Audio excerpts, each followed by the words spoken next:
ठीक है सर। तो या मतलब ये बाबाओं के या कर्तव्य है कि पीठाधीश और मठाधीश होते हुए वो इस तरह की भाषा बोल रहे हैं, मोहम्मद साहब की शान में गुस्ताखियाँ कर रहे हैं। तो हम इस माध्यम से आज के एहतजाज के ज़रिए से, इस मेमोरेंडम के ज़रिए से, ज्ञापन के ज़रिए से हम यही आपसे गुजारिश करते हैं, कि ये बेचैनी जो तमाम मुसलमानों में है, ये यहीं के नहीं है, हिंदुस्तान के। नबी की एक सजा, सरतन से जुदा, सरतन से जुदा, नबी की एक सजा, सरतन से जुदा, सरतन से जुदा, रसूल की एक सजा, सरतन से जुदा, सरतन से जुदा,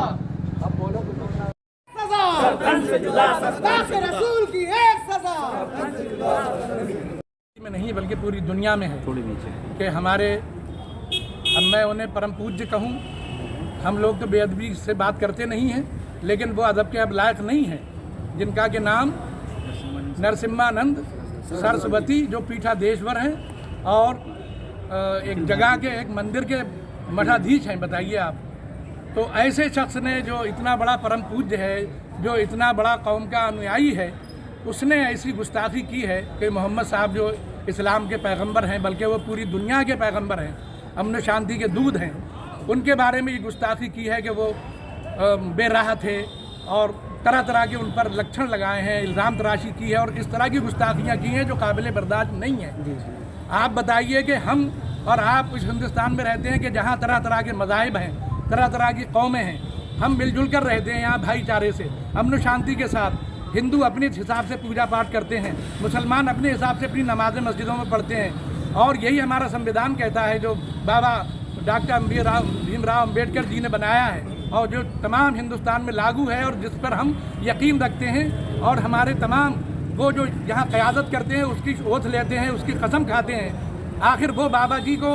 न संविधान याद है और न हिंदुस्तान की परंपरा याद है, न यहाँ की अमन शांति उन्हें बर्दाश्त है। आखिर वो क्या चाहते हैं? वो भाईचारे को बिगाड़ना ही तो चाहते हैं, वो हिंदुस्तान में बंटवारा ही तो चाहते हैं, वो हिंदू मुसलमान को लड़ाना ही तो चाहते हैं। तभी तो उन्होंने ऐसी बात की है। हमारा कौन सा मुसलमान या कौन सा मौलाना, कौन सा अल्लामा ऐसा है कि जो श्री राम जी के बारे में, श्री कृष्ण जी के बारे में या दीगर मज़ाहिब के जो नुमाइंदे हैं और उनके जो पीर पैगंबर हैं उनके बारे में कोई गुस्ताखी कर सकता है? हमारा दीन सबसे पहले यही सिखाता है इस्लाम,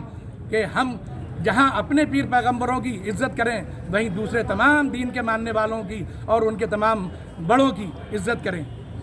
तो आज हमें बहुत तकलीफ़ है इस बात की कि ये स्वामी जी ने जो वो काम किया है कि जो बड़े से बड़ा दुश्मन नहीं कर सकता, वो चोला पहने हुए हैं किसी मज़हब का और वो भाषा बोल रहे हैं किसी दुश्मन और आतंकवादी की। ये क्या उन्हें ज़ेब देता है? इसलिए घोर निंदनीय है हिंदू मुसलमान को, और बल्कि सिख ईसाई तमाम बिरादरान वतन को इसकी निंदा करना चाहिए, और निंदा ही नहीं करना चाहिए, बल्कि हम प्रशासन से यही कहेंगे, और हमने एहतजाज यही किया है। पूरे हिंदुस्तान में इसी बात पर एहतजाज हो रहा है कि उन्हें गिरफ्तार करके वो दफ़ाएँ लगाई जाएं कि जो पीर पैगंबरों की शान में गुस्ताखी करने वालों की लगाई जाती हैं, और उसकी एक ही सज़ा है कि उन्हें फांसी दी जाए या सरतन से जुदा करा जाए। क्या भला ऐसे पीर पैगंबर की शान में गुस्ताखी करके कोई हिंदुस्तान में कैसे रह सकता है? आखिर रसूल की एक सजा, सरतन से जुदा, सरतन से जुदा, आखिर रसूल की एक सजा, सरतन से जुदा, सरतन से ये वो तमाम बहेड़ी के अइम्मा किराम हैं जो मसाजिद में इमामत करते हैं, नमाजें पढ़ाते हैं, और वो उलमा हैं, वो मशाइख हैं, यानी ये कौम की पूरी क्रीम है, और ये वो बेचैनी का इजहार कर रही है। यूँ तो और लोगों ने भी मेमोरेंडम दिए हैं अपने तौर पर, क्योंकि इस वक्त दफ़ा 44 का भी निफाज है, लेकिन हम देख रहे हैं कि इतना मौका दिया हमारे एसडीएम साहब ने, हम उनके आभारी हैं कि हमें अपनी बात कहने का और मेमोरेंडम लेने का और आगे तक बढ़ाने का और इस पर अमल कराने का उन्होंने वायदा किया है। इसीलिए हम उनको धन्यवाद देते हैं, और हम यही गुजारिश करेंगे उनसे बार बार, और अगर अमल नहीं हुआ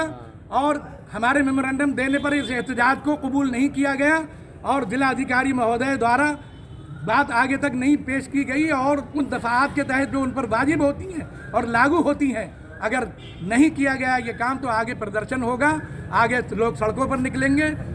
धरना प्रदर्शन करेंगे, और हम जब तक उनकी सज़ा नहीं हो जाती, हम जब तक खामोश नहीं बैठेंगे। इसलिए इस पर अमल किया जाए और अमन शांति को बहाल रखा जाए, और जो संविधान कहता है उसके तहत सज़ा दी जाए।